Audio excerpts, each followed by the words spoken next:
Alright, hello friends, welcome to ARS का YouTube channel. मेरा नाम है आयुष राठी और ये हमारा ट्रिक्स एंड चीट कोड्स का एक और नया एपिसोड है, जिसमें मैं आपके सामने क्वेश्चंस लेने वाला हूँ जेईई मेन के प्रीवियस ईयर क्वेश्चंस, और उसमें हम लोग देखेंगे किस तरह से हम लोग ट्रिक्स एंड चीट कोड्स लगा सकते हैं, जाली जुगाड़ टेक्निक्स लगा सकते हैं क्वेश्चंस को सॉल्व करने के लिए। कई बार एग्जाम में सीधे तरीके से जब आपसे क्वेश्चन सॉल्व नहीं होते हैं तो आपको ऑल्टरनेटिव मेथड से क्वेश्चंस को अटेम्प्ट करना रहता है, ठीक है, ताकि आपके नंबर बढ़ सके। वही सारी चीज़ें हम लोग जो है इस पूरे के पूरे सीरीज में देखते हैं, ठीक है ना। तो जल्दी से वीडियो को लाइक करके चैनल को सब्सक्राइब करके एआरएस स्क्वाड का हिस्सा बन जाओ। उम्मीद करते हैं कि आपको ये वीडियो पसंद आएगी।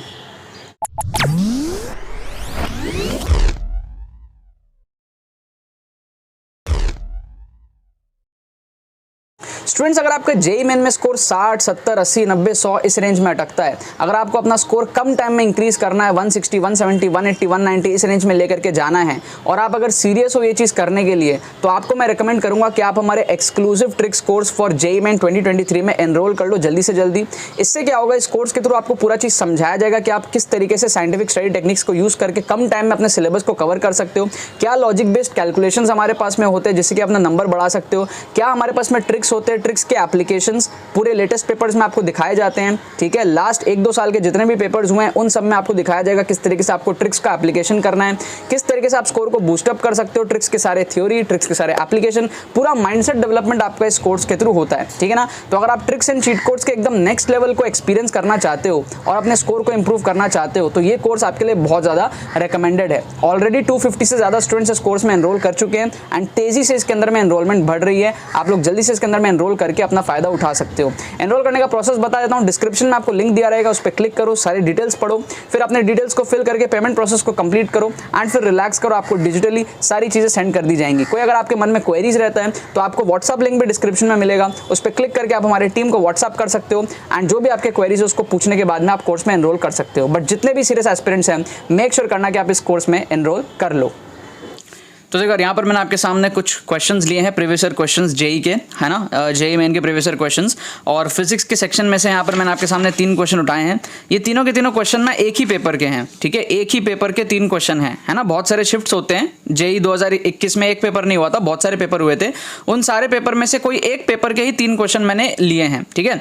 तो इससे आपको मैं ये भी समझाना चाहता हूँ कि एक ही पेपर के बहुत सारे क्वेश्चन में इंटेलिजेंट गेसिंग लगता है। अब ये कौन से पेपर के तो मेरे को याद नहीं आ रहा है, शायद 24 फरवरी का था, शायद, मतलब याद नहीं आ रहा है कौन से डे का था, बट जिस भी डे का था, जिस भी शिफ्ट का था, एक ही पेपर के तीनों क्वेश्चंस मैंने यहाँ पर उठाए हैं आपके सामने, ठीक है। इंटेलिजेंट गेसिंग क्या होता है ये समझो। क्या होता है, देखो समझाता हूँ आपको मैं। अगर आप एग्जाम में 300 नंबर का अगर आप जेईई मेन दे रहे हो, सपोज, जो अभी करंट पैटर्न है, उसमें मान लो आपका टारगेट है 160 सपोज, लेकिन आप 160 सॉल्व नहीं कर पा रहे हो, आप सॉल्व कर पा रहे हो 100। तो बच्चे गलती क्या करते हैं, 100 में पेपर को छोड़ के आ जाते हैं घर और फिर रिजल्ट का इंतजार करते हैं, फिर रोते हैं, धोते हैं, ड्रॉप लेते हैं, जो करना होता है करते हैं। मैं आपको ये कहता हूं कि अगर आपका टारगेट 160 है, आप 100 नंबर अटेम्प्ट करके 160 नहीं ला सकते। मान लो आपने 160 अटेम्प्ट किया तो भी आप 160 नहीं ला सकते, क्योंकि सारे सही होंगे जरूरी थोड़ी है। तो आपको हमेशा ज़्यादा अटेम्प्ट करना पड़ेगा। ये कैलकुलेशन जितने लाख बच्चे देते हैं ना, उसमें से 90% बच्चों को ये कैलकुलेशन ही नहीं होती कि भाई अगर 160 लाना है तो आपको अटेम्प्ट कितना करना है, समझ रहे हो। अगर आप बहुत अच्छे बच्चे हो तो आपको 200 के आसपास अटेम्प्ट करना पड़ेगा, तब 160 आएगा। अगर आप एवरेज बच्चे हो, एवरेज, तो आपको 240 के आसपास अटेम्प्ट करना पड़ेगा, तब 160 आएगा। अगर आप थोड़े से बिलो एवरेज हो तो आपको मिनिमम 300 अटेम्प्ट करना पड़ेगा, तब आपका 160 आएगा। क्या आपको बात समझ में आ रहा है। अगर आप बिलो एवरेज हो तो आपको बहुत ज़्यादा अटेम्प्ट करना पड़ेगा तो 160 आएगा, क्योंकि यहाँ पर बात हो रही है परसेंटेज एक्यूरेसी की। अगर आप बहुत अच्छे हो, मतलब एकदम टॉपर हो, तो आप 160 क्यों करोगे, फिर आप 300 कर लोगे। क्या आपको बात समझ में आ रही है, क्या आपको बात समझ में आ रही है। तो ये जो चीज़ है ना, ये उन्हीं बच्चों के लिए एप्लीकेबल है जो एकदम टॉपर नहीं है, जो मैं कैलकुलेशंस बता रहा हूँ। अगर आप एकदम टॉपर हो कि आप 160 में से 160 सही कर सकते हो, तो आप 300 में से 300 भी सही कर लोगे, समझ रहे हो आप बात, ठीक है। या 300 में से 290 तो कर ही लोगे ना, समझो इस चीज़ को। तो अगर आपका जो भी टारगेट है उससे आप कम अटेम्प्ट कर पाते हो तो आपको और ज़्यादा अटेम्प्ट करने की ज़रूरत है। और वो अटेम्प्ट कैसे करेंगे, इंटेलिजेंट गेसिंग के थ्रू करेंगे, ठीक है। जैसे कि ये क्वेश्चन है, मान लो इसमें आपको इंटेलिजेंट गेस करना है, तुक्का लगाना है, करना बहुत ज़रूरी है, वरना सिलेक्शन तो वैसे भी नहीं होगा।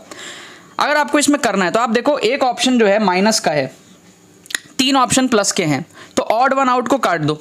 टीचर आपको जिन ऑप्शंस में कंफ्यूज करने का ट्राई करता है, करेक्ट आंसर उसी में से छुपा होता है। टीचर आपको जिन ऑप्शंस में कंफ्यूज करने का ट्राई करता है, करेक्ट ऑप्शन उसी में से छुपा होता है। टीचर आपको 3 प्लस के ऑप्शन में कंफ्यूज कर रहा है, तो माइनस वाले को एलिमिनेट करो। फिर आप देखो 3 बार 2 दिया हुआ है, 2 2 2, एक बार 2 नहीं है डिवीजन में, तो इसको काट दो, इसको कहते हैं ऑप्शन एलिमिनेट किया हमने। अब आप इंटेलिजेंट गेसिंग कर दो यहाँ पर, ठीक है।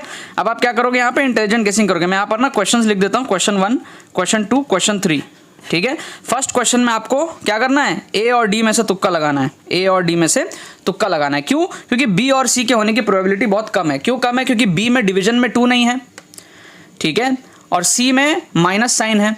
ऑड वन आउट को एलिमिनेट कर दो, क्योंकि जब भी क्वेश्चन बनते हैं ना, जब भी टीचर क्वेश्चन बनाता है ना, तो वो इस तरीके से ऑप्शंस को रखता है कि आप उसमें कंफ्यूज हो जाओ। तो वो आपको किस में कंफ्यूज कर रहा है, 2 2 2 में कंफ्यूज कर रहा है। यहाँ पर 2 है ही नहीं, वो आपको किस में कंफ्यूज कर रहा है, 1 + 2 √2, 1 + 2 √2, 1 + 2 √2, 2 √2 - 1 सिर्फ एक बार है, काटो उसको। समझ रहे हो बात? जो चीज़ ज़्यादा बार दिखे उसको रखो, बाकी को काट दो। तो यहाँ पर ए और डी बचते हैं, इन दोनों में से आप तुक्का यहाँ पर लगा सकते हो, ठीक है ना। सेकंड क्वेश्चन देखो, कभी भी आपको ऐसा रेसिप्रोकल दिख जाए ना, रेसिप्रोकल, तो आप उसमें तुक्का लगाया करो।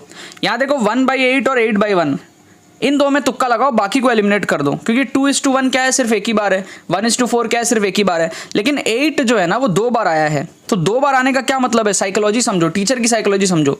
टीचर के दिमाग में 8 है ना, वो बार बार घूम रहा था। जब वो क्वेश्चन बनाया, जब वो ऑप्शंस लिखा, तो उसके दिमाग में 8 बार बार घूम रहा था। उसने एक तो 1/8 डाला, फिर 8/1 डाला, ठीक है, बट उसने 2:1 और 1:4 के केस में ऐसा नहीं किया।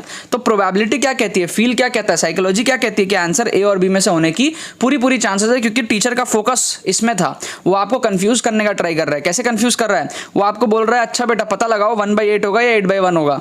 कई बार बच्चे रेसिप्रोकल में गलती कर देते हैं, ठीक है ना। तो इसलिए आप क्या करोगे, ए और बी में से तुक्का लगाओगे। ये सारे इंटेलिजेंट गेसिंग के मेथड्स हैं, इस तरीके से आपको इंटेलिजेंट गेस करना रहता है, ठीक है ना।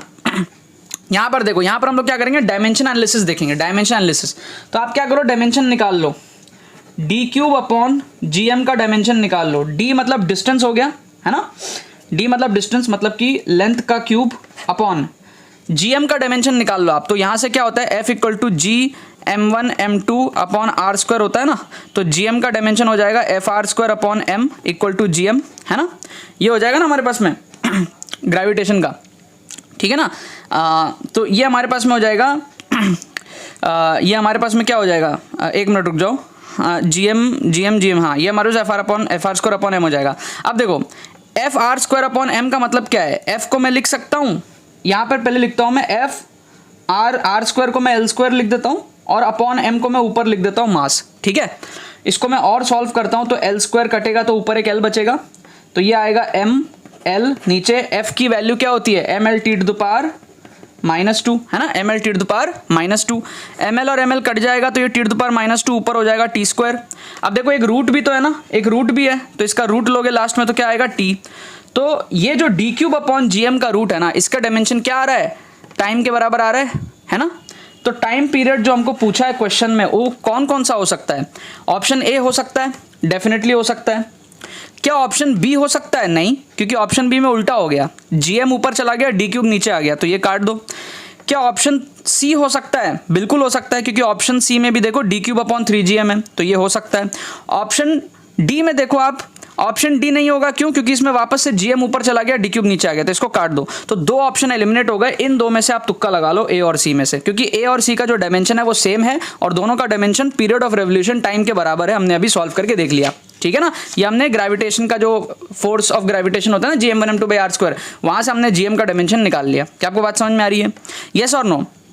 तो ये हमारे पास में क्या हो गया, आप ए और सी में से यहाँ पर तुक्का लगा सकते हो, ए और सी में से आप यहाँ पर क्या कर सकते हो, तुक्का लगा सकते हो। अब देखो क्या होता है ना, अगर आप इस तरीके से करोगे ना, तो आपके 50% सही होने के चांसेस बन गए। तो अगर आप इस तरीके से मान लो 20 क्वेश्चन अटेम्प्ट करते हो, तो 20 में से 10 गलत होंगे, 10 सही होंगे। जो 10 गलत होंगे उसके -10 होंगे, और जो 10 सही होंगे उसके +40 होंगे। तो टोटल क्या होगा, +30 मार्क्स का बूस्टअप मिलेगा। समझ रहे हो आप बात। तो अगर आप क्या करते हो, अगर आपका पेपर है लेट से 300 का, और आपने 300 में से लेट से आपने 100 नंबर अटेम्प्ट कर लिया, ठीक है, तो आपके बचे कितने, आपके 200 नंबर के पेपर बचते हैं, मतलब कि आपके पास में 50 क्वेश्चन बचता है।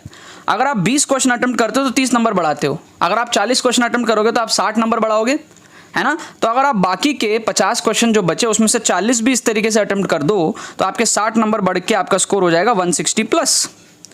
थोड़े न्यूमेरिकल टाइप क्वेश्चंस भी होते हैं जहाँ पे ऑप्शंस नहीं होते, इसलिए मैंने 50 में से सिर्फ 40 लिया, ठीक है, पूरे मैंने 50 नहीं लिए, ठीक है ना। 100 अटेम्प्ट करने के बाद में 50 बचते हैं क्वेश्चंस आपके पास में, है ना। तो थोड़ा न्यूमेरिकल वगैरह को एडजस्ट करके मैंने आपको एक राउंड फिगर फील आपको मैंने समझाने की कोशिश करी कि आपका स्कोर किस तरीके से बूस्टअप हो सकता है इंटेलिजेंट गेसिंग करने से, ठीक है। अब देखो कभी कभी तो आप दो ऑप्शन एलिमिनेट कर दो, कभी कभी आप एग्जैक्ट आंसर में भी पहुंच जाओगे, ठीक है। अगर आप पहली बार मेरे वीडियो को देख रहे हो ना, आपको डिस्क्रिप्शन में ना प्लेलिस्ट का लिंक दूंगा मैं, फ्री प्लेलिस्ट का लिंक है। यूट्यूब पे बहुत सारे वीडियोस 500 प्लस वीडियोस बना रखे, जाकर के देखो, जितने हो पाते हैं देखो, तो आपको समझ आएगा कि हाँ यार एक चीज़ किस तरीके से काम करती है। फिर अगर आपको मजा आया तो आपको डिस्क्रिप्शन में exclusive paid course, tricks and cheat codes का जो पेड कोर्स होता है उसका भी लिंक आपको दिख जाएगा डिस्क्रिप्शन में। 2023 वाले बच्चों का अभी कोर्स चल रहा है, तो वो भी आप लोग जाकर के एनरोल कर सकते हो, बहुत ज़्यादा उससे आपको फायदा होने वाला है, ठीक है ना। अब इसका आंसर मैं बता देता हूँ, इस तीनों का आंसर है ए, ठीक है, तीनों का आंसर है ए। फर्स्ट का भी ए है, सेकंड का भी ए है और थर्ड का भी ए है। मैंने सॉल्व करके देखा नहीं है, बट जो आंसर की मैं दिया हुआ था वो मैं आपको बात बता रहा हूँ, ठीक है ना। और एक चीज़ देखो, टाइम पीरियड क्या होता है, 2π/ω काइंड ऑफ होता है ना, तो देखो 2π ऊपर होना चाहिए, थोड़ा सा बनता है, समझ रहे हो।